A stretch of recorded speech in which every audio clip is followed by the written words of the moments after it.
Welcome to another episode of Social Media Made Simple. And I couldn't be more excited because today we have a special guest. Welcome to Marcos Bravo, who is an industry expert with over 2 decades of experience. Branding, marketing, communications. He worked with some of the big names like LiveChat and Techland, and currently he's also running his own video creation agency, the Waterlemon. Welcome, Marcus, to the Napoleon Cat chat salon.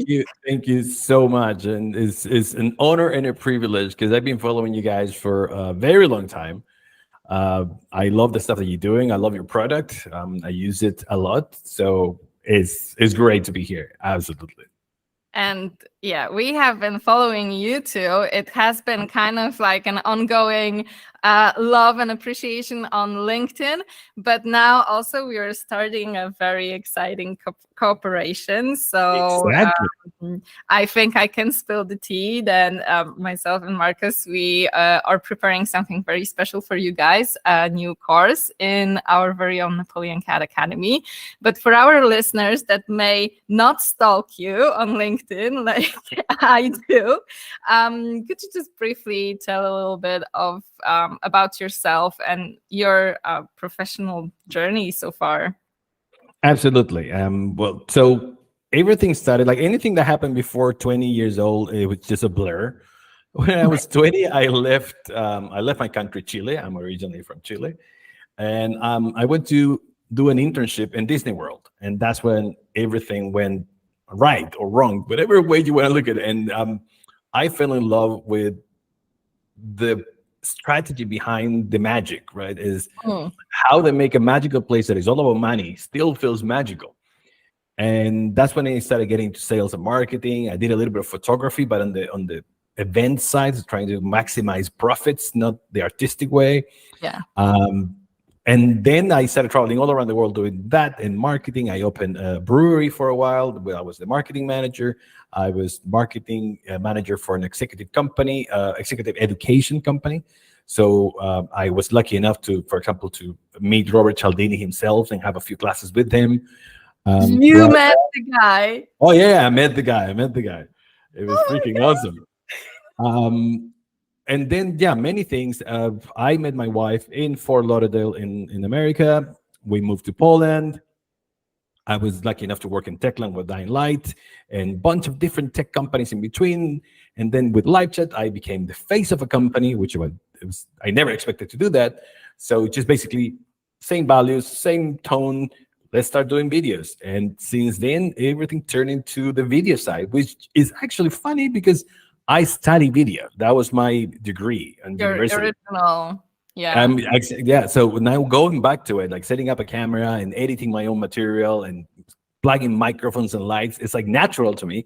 So it's so cool to be doing that. And because I'm also tired after 20-something years of marketing, it's great to do what I like, which is basically just share my values, my knowledge in the camera, like in front of the camera. So it's been a crazy trip, a crazy journey, but I'm loving this stage of it more than anything else. Yeah. And how did the Waterlemon come to life? How did that come together for you? Well, the Waterlemon is an ongoing project. I needed to create something because I left my last job in Piktochart. That was my last sort of permanent job, and I said, like, I need to try something on my own.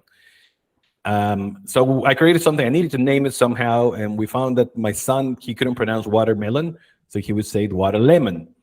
So all right, so Waterlemon it is, and it made so much sense because it's a weird word, doesn't really mean much, but it has that little string that makes you laugh.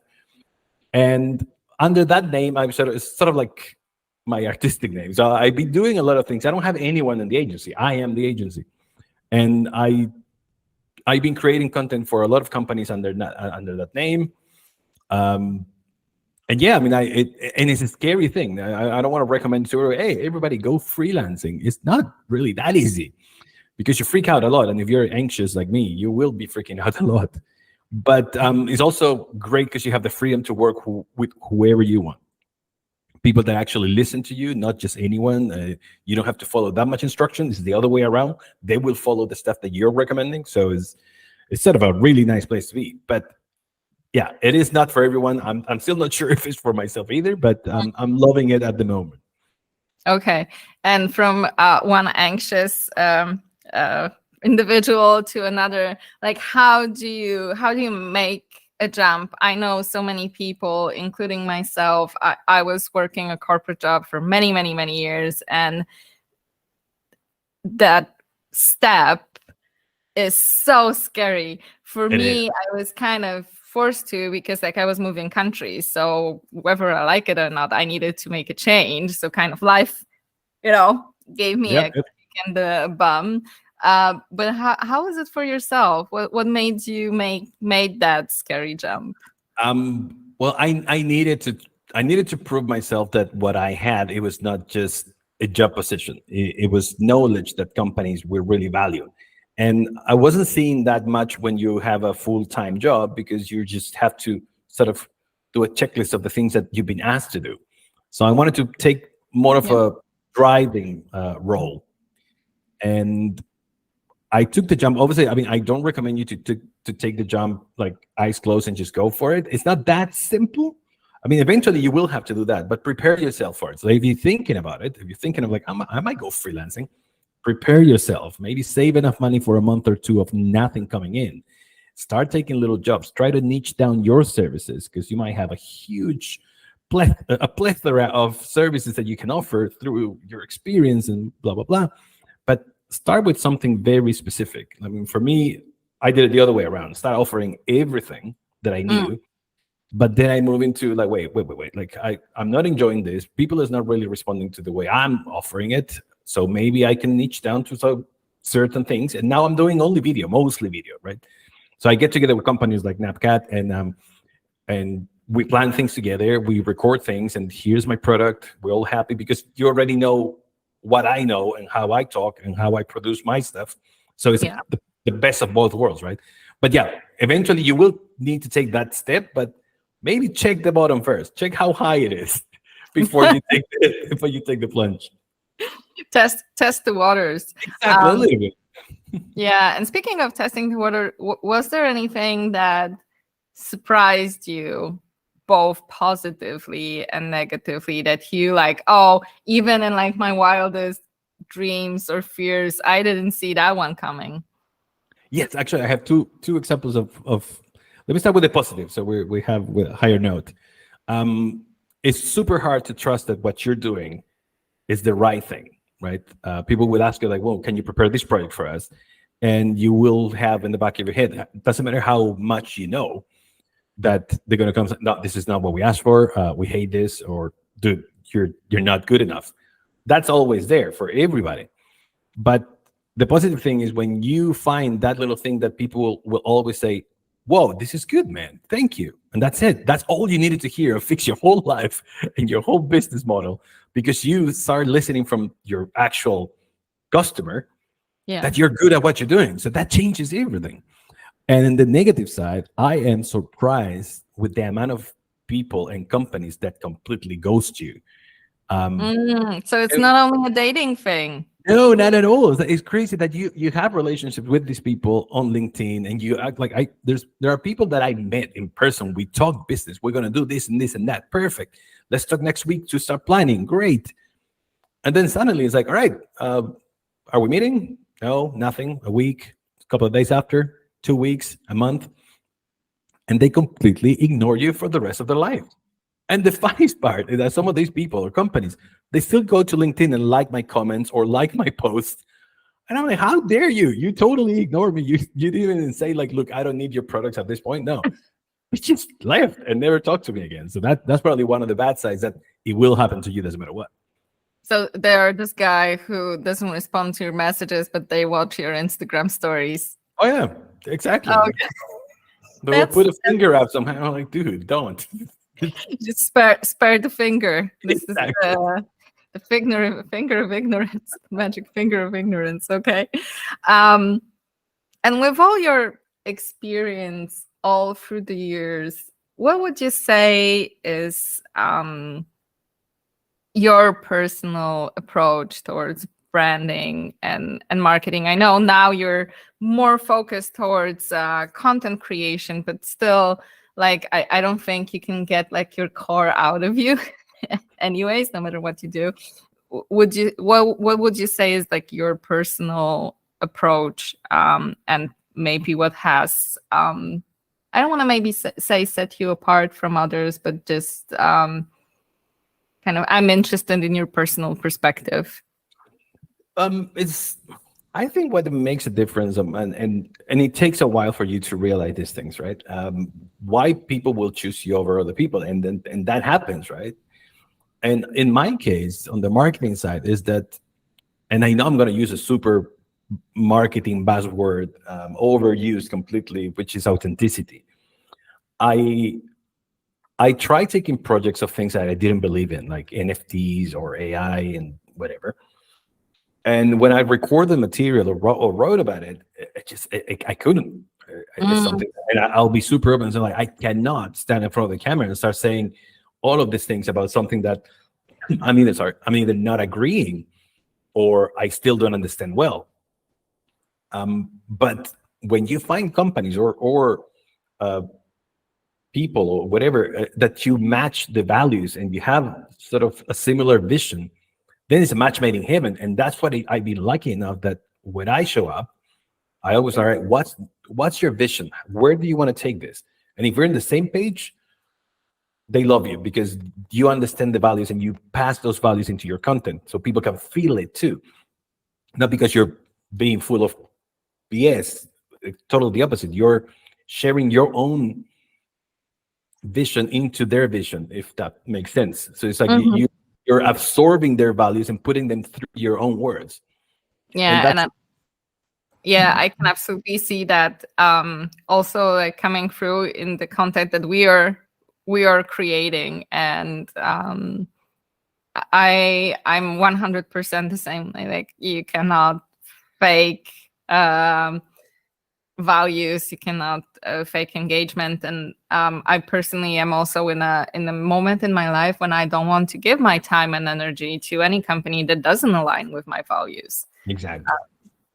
Yeah. And it's hard, especially in this market, right? Like, everybody's sort of getting laid off, or I mean, it's not an easy market right now for anyone looking for work. That's why if you find a company that you have that connection, just hold on to it, because they will hold on to you too, because you're sharing this sort of magical connection that it goes beyond business, at least in my opinion. And I think that's sort of what makes a difference between my services versus others. It's like, I don't treat anything as just a project that here it goes. It's like, we do it together, or otherwise we don't do it. I don't like doing things that, like, you send me something and I'll give you the product back. It's like, all right, exactly. Let's dig in. Like, tell me more, because I need to feel it. Otherwise, it's just not gonna work. And yeah, I know a lot of people say being authentic. I don't want to say out and blah. It's a hard word. No, I cannot say it. Being authentic is the thing, but you will.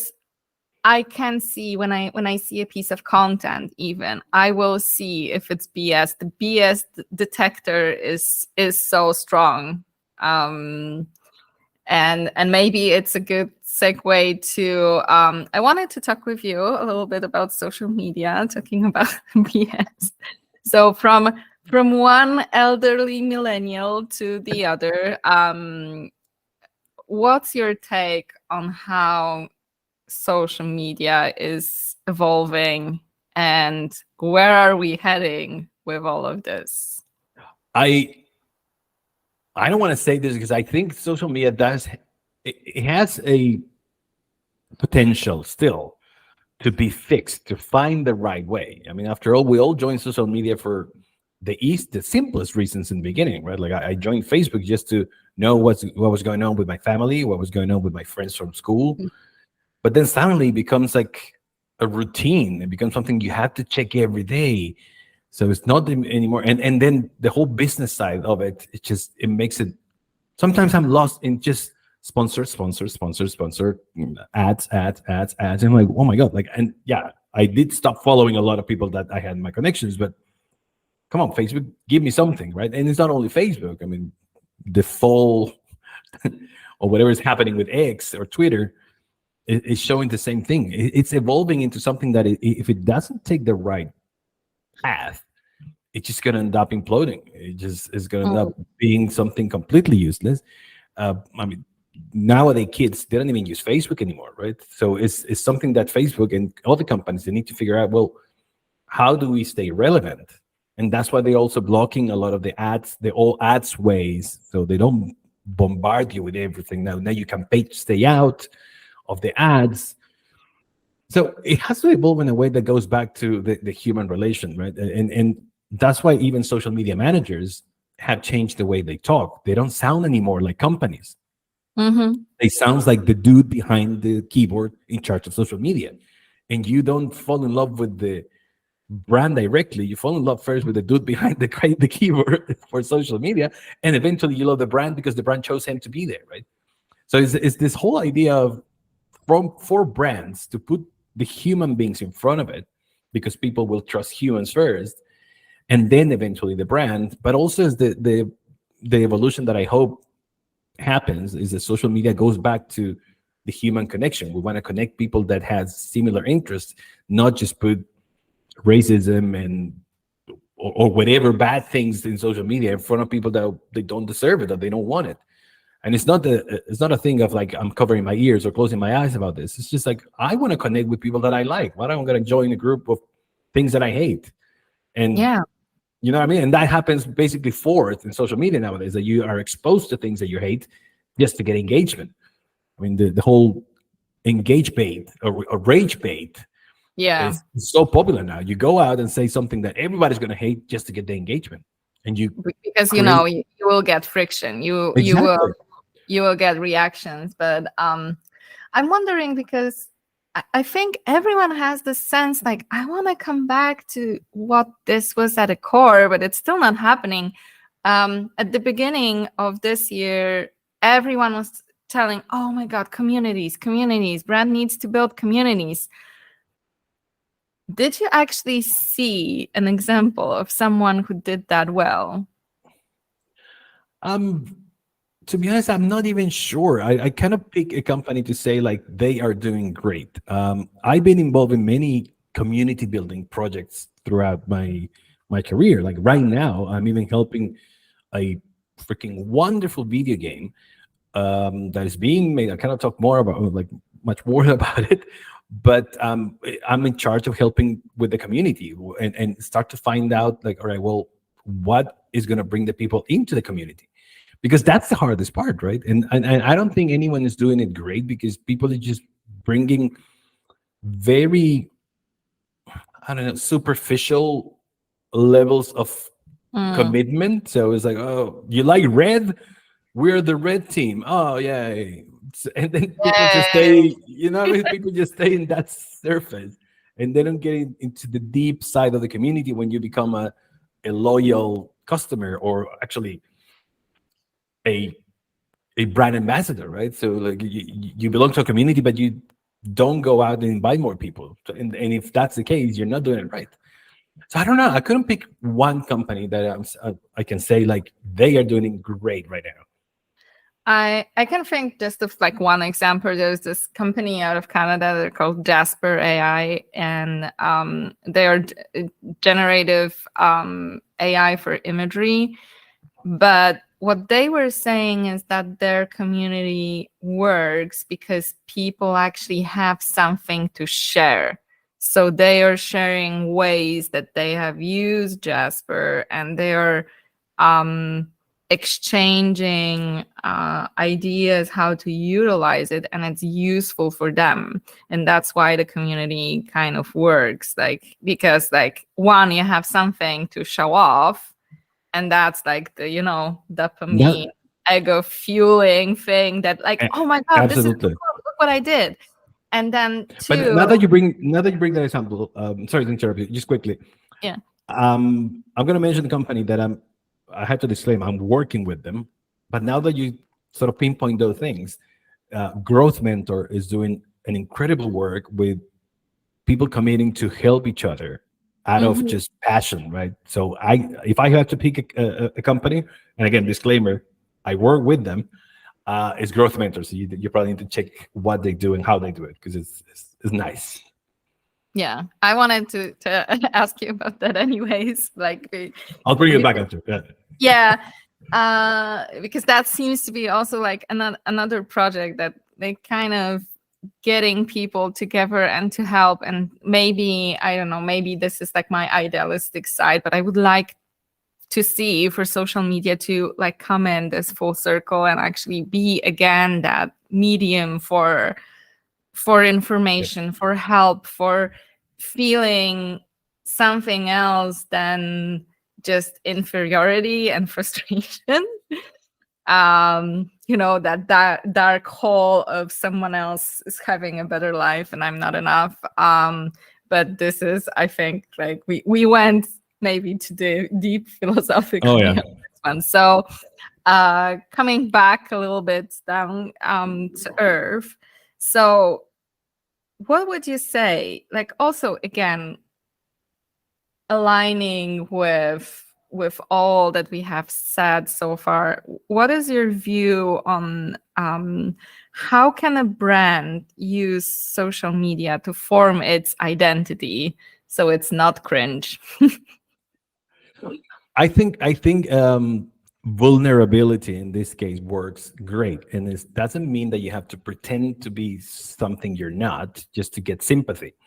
It's more about showing how good you are, but also the things that you're not as good yet, or things that you need to work on. And it sounds like a lot of what a person should do, which I always recommend: treat your brand as a person, Mm-hmm. and show that side of like, I'm very good at doing this, but we still have a lot of work to do in this area. And you don't have to do it specific with those words, but you probably get the point. It's like you show who you are with no fear of I'm not good enough here and there. Just not too long ago, and I remember, I think you saw this post too. I posted on LinkedIn something that it was for me, which was about a couple of failures of losing some work and trying to get new work quickly, and the feelings that I got through that process, which were definitely not the best feelings in the world. And I wrote that for me because I needed to get it out of there, right? And it's been easily the best post I ever had on LinkedIn. Like, And you got like tons of engagement under there and people saying huge. like, thank you for this. And I feel the same. But that was the best part, that the engagement wasn't LinkedIn engagement. It was people. It was like, wow, like I feel the same way. It was not like great post, man. No, it was like, oh man, like I feel just like you. That happened to me. Oh my God, like I'm not alone in this world. I got tons of calls that they were nothing business related. It was just people like, can you spare 15 minutes? I want to talk to you because I'm going through the same. And just people just sitting down with me over a Zoom call or a chat or whatever, and just sharing. Oh wow, it's not easy, isn't it? Nope, it's not, man. But we have no other choice to keep going. But that was me showing my vulnerability, saying like, not everything is pink in my life. Not everything is great. I have these big holes and these bad moments that I have to get over it. And to hear from people that are like, oh yeah, me too. That's sort of the connection that you want to get with your brand. In my case, happened organically through a real feeling. But if you're a brand, you need to find what are the things that you can share honestly and authentically that can connect you on the human side, the human level with people, not just with the product that you have, right? So I think that's something that the social media managers need to look into it, how to show that human vulnerable side of the brand in order for people to understand, wow, okay, this is a real thing. They're getting better. They're showing us their true face.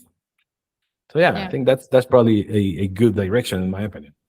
Um, and I think before everyone thinks like, oh my God, we have to like show all over like you know um F ups Yep. out there. I don't think it always needs to be about, oh, like we got this wrong. It's sometimes like genuine happiness, just genuine emotions that shine through. Although I have to say that on LinkedIn, especially because it is a festival of like all those stories. And I see this a lot, that even if someone shares an authentic story, it always has the silver lining, but yeah, like I pushed through and this is like so motivational. And or you're always like, oh God, this is another LinkedIn post. And what was so special about your post, it wasn't a LinkedIn post. It was just like something very, very authentic. And I think it was like incredibly brave to do that, to post it on a platform that is by default a festival of your medals and your being yeah, it's all about success, right? I get up at 5, I meditate, I have my smoothie, then like I work for definitely not that way. Yeah.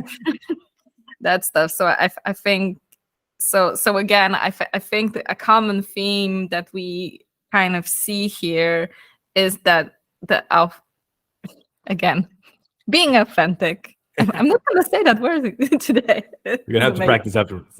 Yeah. So if we have being authentic on one side, then what's on the other side? Like what, or maybe let's indulge ourselves in like what can go terribly wrong, what we shouldn't do on social media then? I think what's happening a lot is the generic, and again, LinkedIn is a great example, is becoming generic, becoming part of the noise. I see a lot of successful posts about people, hey, get my top 100 hooks for your emails, or here's a list of the top 10 subject lines for emails. So comment and I'll send it to you, right? I'm not sure if people stop and think like, there's 2,000 people asking for the same hooks that you're going to be using. How that's going to make you special? Like how using someone else's successes, maybe, because it's not always true, is going to make your brand sound different. And that's what is missing. Like brands are getting too comfortable with, and that's why AI is not magic yet. Take AI with a grain of salt and use your brain to work with AI. Because if you ask something to AI, maybe there are 500 people asking the same question. And it's not that each one is going to get a different answer. AI is being fed with the same information. So think how you're asking. Give them more information. Try to find out how that suggestion or post or whatever it is that you're getting from AI is going to be different from the rest. How you're going to make it different based on your experience and how you're going to filter that information through. Because otherwise, you're part of the noise. You're generic. There's nothing special about your brand. And go through LinkedIn and start scrolling. See what's special about each post. Everybody's like, selfie. Oh my God, I wake up today so early to 10 clients and stuff. I mean, come on. Nobody does that. And even if you do, you get tired really easily. Then you end up quitting. You're going to end up with burnout. So try to use that idea of like all the information is out there, but you become the filter. Otherwise, you end up being part of the noise and generic AF. That's and I guess one of the favorite things that I ever heard about working with AI is treat AI as a really basic intern. So like imagine this is an intern person, and whatever you tell the intern, that's what you're gonna get. So it's more of a question: do you have an intern that's working and has to figure out everything on your own, and you're just like throwing a bunch of papers at the person and saying like figure it out? Or you're actually gonna take the time, sit down with the person and say like, this is what I want you to do. Okay, you did it, good. I do tell to my AI that it did a good job. I don't know why I feel compelled to, but I feel like if they one day want to kill us, I'm gonna say, but I was nice to you. Remember, I was nice. Yeah, I do the same with. I have an Alexa for my like, music. Okay, this is good, but then let's try to like do a little bit more. So but that's the thing. I had a podcast episode with he's a mentor as well, and he's calling himself a prompt engineer. This is Mike Taylor. And I used to laugh at the whole idea of the prompt engineer. Like, dude, you're just writing stuff in there. But there is an It's just a engineering. LinkedIn thing. I know, right? But there is an engineering factor, like literally with the word that you can forge a better result from AI depending on how much you are giving it. So it's not AI giving you the answer; it's you providing the right information to get the good answer. Because yeah, I mean, you can get an easy answer out of just like write me a post for today Halloween, and you get a no tricks, only treats, or whatever. But Boom. boo. But if you give them the like, for example, I use a lot of like, you are a marketer with 10 years experience in this area. Your specialty is this, and you need to write something about this with this format and blah blah blah.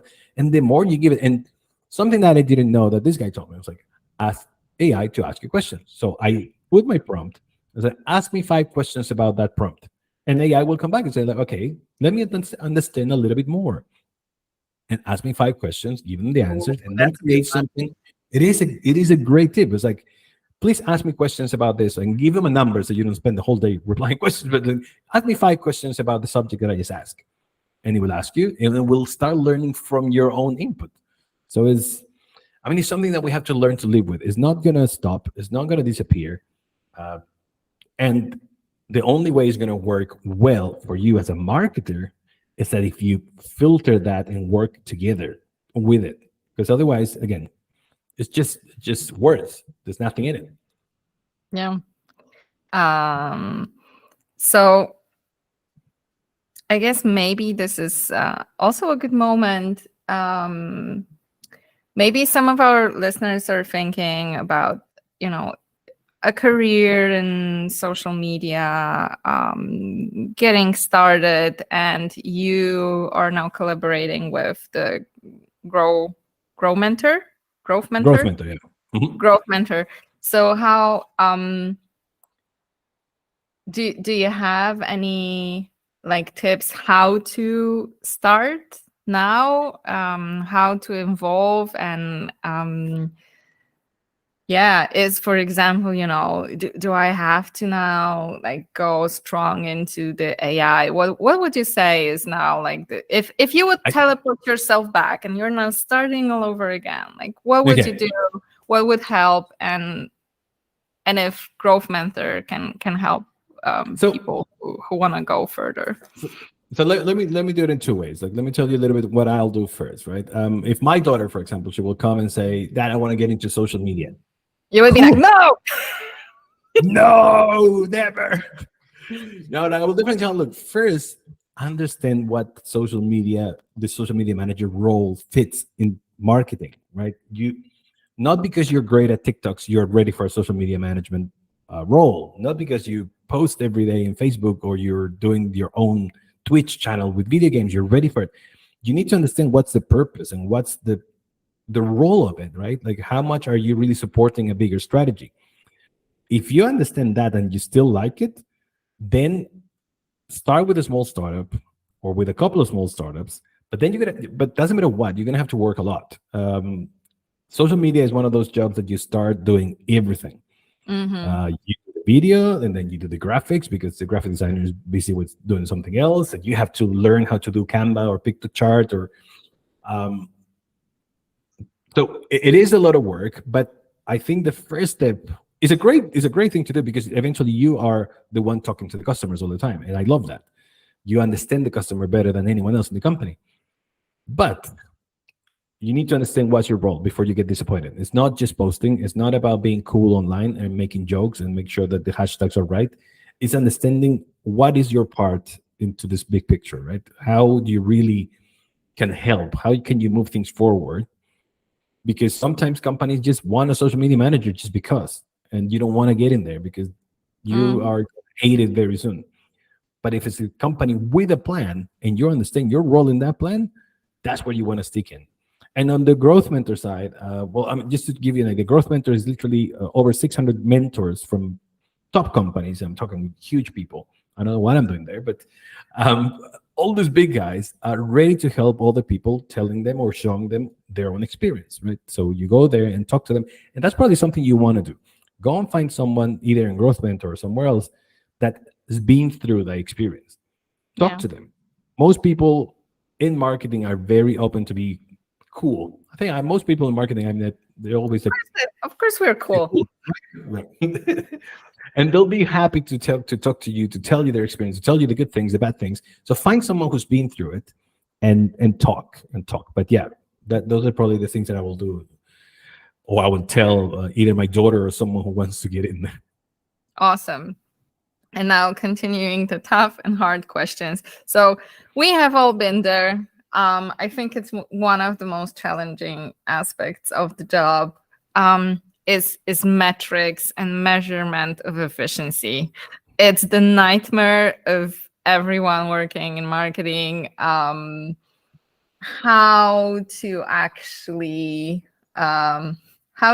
showcase your work. So, talking from your experience, what worked, and how to talk to your clients, how to talk to your stakeholders about efficiency, about key performance indicators, all the scary words, the return of investments and all that stuff.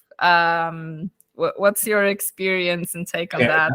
That's for sure not an easy part, because not everybody understands marketing the same way. Not every values marketing the same way. So you need to be very smart into presenting what are the metrics that they really matter. What are the things that you should stop thinking about it? Like if they call you and say, okay, Marcus, we need to start a campaign to get more followers. Look, you want more followers, we'll pay for them. If it's the number that you're looking for, you can buy followers. You need to let them understand what's the process and how it works. If you get a follower that is not engaging or not converting or doing anything with your content, what's the point? So in every KPI or every metric needs to be connected to each other to a final goal. And the final goals are for you to decide, obviously, with the company. But what I always sort of put in the top is organic engagement and organic search. If I have to name something that you have to pick quickly, right? Because that's something for you to show that you're making a difference. For example, if you create a Black Friday campaign, see what happened with that Black Friday campaign, because not everything ends up in the conversion. So don't aim for that straight away. You need to build something first. So when people start looking at your company in organic search, for example, you're showing brand awareness. You're showing that you exposing in every channel is working, right? Same thing with visits. Like suddenly you start getting a lot of direct web visits. Wow, that's brand awareness times 5 already. You're moving forward. So you need to create your own journey inside the marketing area. I don't think you should just say, okay, what do we need? Followers? Perfect. Let's work on followers. No. Make the followers part of something bigger. Why do we need followers? Because we want to take them through this journey. And tons of people is going to tell you, oh, yeah, the customer journey is dead. It's never been true. It is true. People has a certain way of doing things. It's not going to be the same for everybody, but that's why you start segmenting later, right? So it's a whole work that you have to do, but the journey is there. So make sure the KPIs make sense for a final bigger goal that is harder to measure, but is more relevant than any of the little bits. So if you're moving this one on top that is harder to measure, but it's still moving forward, you're doing something right. And then you can start testing. Then you can start, well, if I remove this one, what happened? If I take my podcast out, oh my God, like people start checking my stuff less, or I'm getting less engagement. I'm getting less comments or whatever. Let's put it back. Let's take this off. Like, what if I delete my Twitter channel? Oh, nothing happened. Goodbye, Twitter. Right? So it's complicated, but it's up to you to show a progression, a journey of everything that you do. You don't promise, and it's probably a red flag for you as a social media manager if you're hired to accomplish one goal, like especially a small goal, like more followers or more views. Then that means like your employer doesn't really get it, and it's a matter of education, right? And you can only educate so much, right? You can only tell them and show them how things really are, and if they don't see that, they just need a pen pusher, how you call it. Like, do you think someone who do whatever they ask you to do? Yeah. So yeah, That's probably the way. And what are your thoughts on like being on all platforms versus choosing a very streamlined approach? You, I don't think you're gonna be able to keep it up, and you're gonna get super frustrated. But you need to test. Doesn't matter what. I mean, but also this work comes from before. You are analyzing your customer. You're trying to find your ideal customer, so you have an idea of where do they spend their time.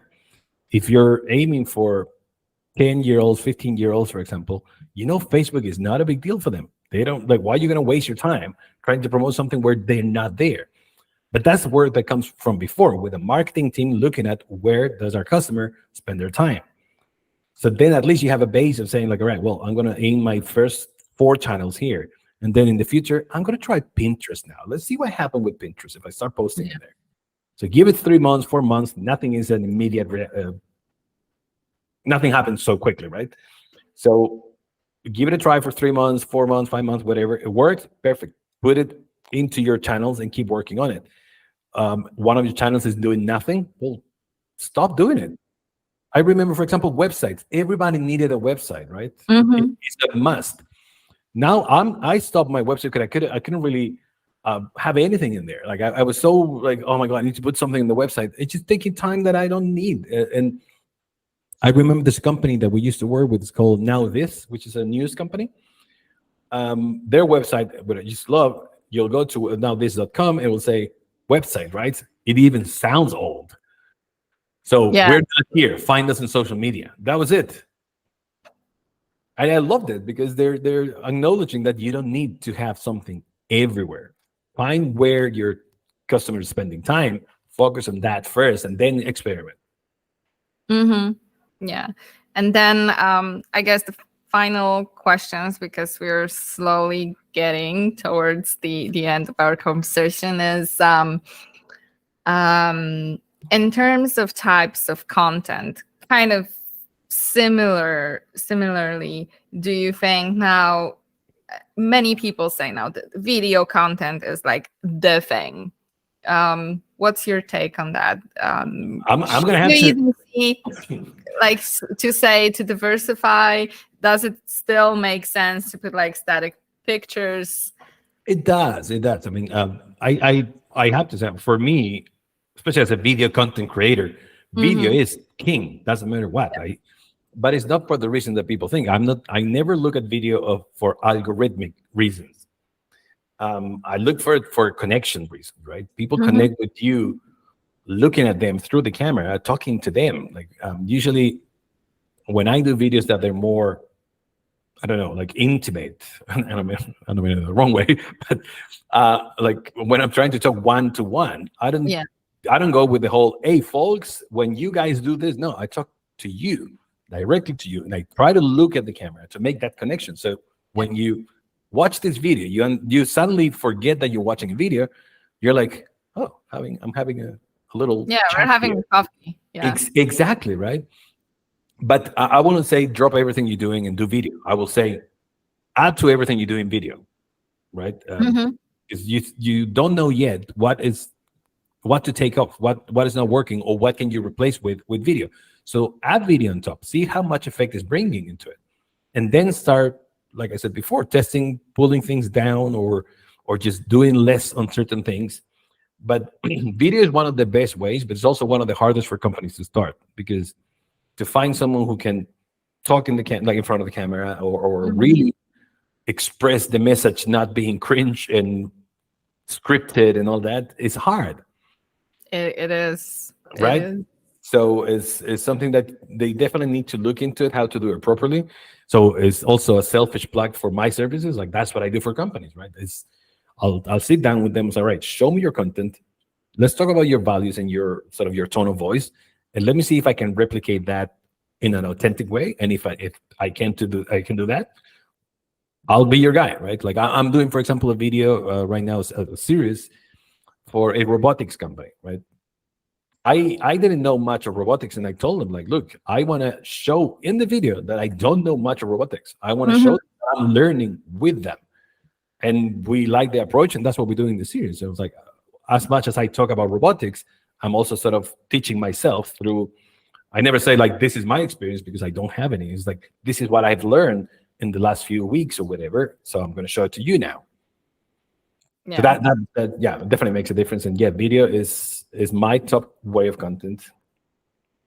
And for people who are listening and want to start, I know by myself it's at the beginning it's intimidating because you feel like, oh my God, I need so much gear. I need this, I need that. I cannot start because like I have to set up a studio. What would you say like 3 things to start with? Oh yes. And how not to get tangled into it. So as the top sort of advice, right? There's 3 things: light, sound, and video.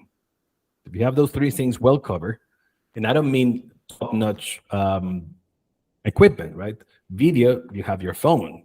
Lights, you can find a ring light anywhere nowadays. And microphone, if you like, even the microphone, the iPhones and top Samsungs, they're very good. But those are the 3 things. People will forgive video and lighting if you have good sound, but it wouldn't work the other way around. If you have terrible sound and gorgeous image, they're not going to stay with your video. Now, the second thing, grab your phone, record yourself talking about the things that you like, talking about the things that you know, so you can show that confidence behind your words, right?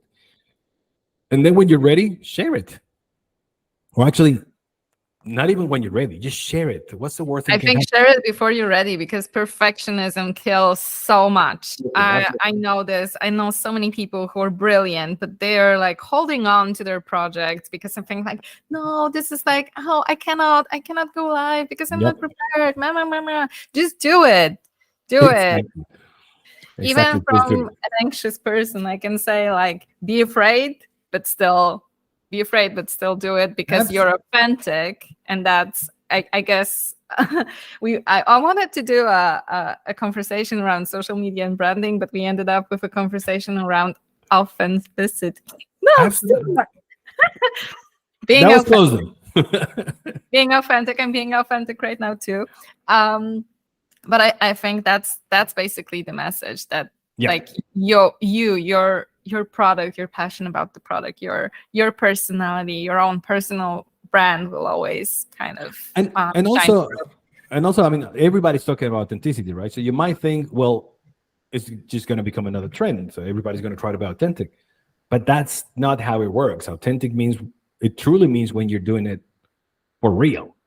And it's just like when people talk about storytelling, it's not like salt and pepper that you can, oh, I'm missing some storytelling there, let's put some. No, it's just the natural way of doing things. Storytelling is just the natural way, like the human way to tell something that happened or whatever.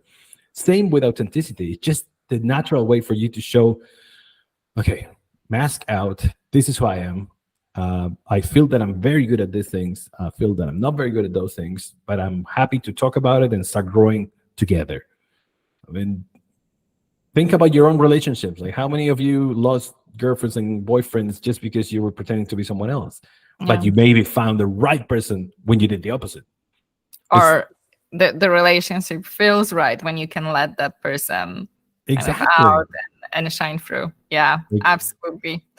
All right, so at the very end of our podcast with the guests, we are having this fun section, Cats Meow, the personal questions. So most important questions of all, cats or dogs? I hope you're not going to fire me after this, but I have to go with dogs. No. I had cats my whole life and I love them, but if I had to take one last one for an abandoned island, I'm gonna have to go with dogs. Team dogs still. We are on a roll with guests and team dogs. Do you have a favorite social media platform? And I have to stay with LinkedIn. Is because I found my tribe. I stopped trying to sell things on LinkedIn. I just share my work, and my little tribe supports me, and they criticize me when they have to, and we talk, and I support them as well. When I see a post by, for example, I have a friend who sells kitchen equipment, and he always had so much history behind those equipment. It was like, I had to go and say, wow, I learned something from your post, man. Awesome. That was a great thing. Yeah. And we support each other that way. We don't create pods or anything. We just literally are picking the people that, oh, we will be friends outside this LinkedIn, right? So I'm following you. So yeah, Yeah. LinkedIn, 100%. And then finally, is there anything you're watching, listening, or reading right now that you could share with our listeners that absolutely blew your mind? On the reading side, I am actually reading a kitchen book, a cooking book, yeah, which is Snoop Dogg's recipes. Oh my And God. you have to find it because it's hilarious.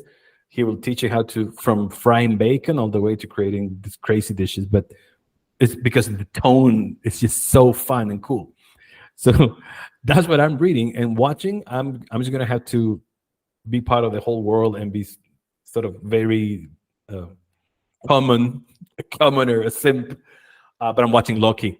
Loki is it has me like, Oh, oh my yeah. god, it's such a good show. Is there a new season though, Oh or? yeah, yeah. Season 2 is already in the 4th episode, and the last episode finished with a cliffhanger that I cannot miss. The one coming Oh next my Friday. gosh, I have to watch. I didn't Oh, realize it's out. I love crazy. the first season. Um, all right, Marcus, thank you so much for your time. Tell our listeners how they can find you, how they can find Waterlemon, and maybe if is there anything exciting that comes up for you now that you want to share? So the best way to find me and where I share my work is go to LinkedIn, Marcos Bravo C. That's you'll see my face straight away, so I'm not easy to forget. And that's basically definitely the best place to find what I do and to connect with me as well. There's a few series that I'm working on, including our collaboration with Napoleon Cat. But there's a lot more of where that come from. I'm working with a company in Las Vegas, with a company in the US about immigration.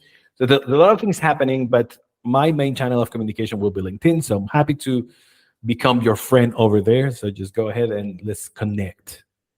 Okay, so people connect with Marcos. Good things are coming out of this, as we can see. And for our listeners, thank you for tuning in. As usual, if you have enjoyed it, subscribe to us, follow us, perhaps leave us a review. And until then, have a terrific time and stay authentic, you guys. Thank you. Meow. Meow.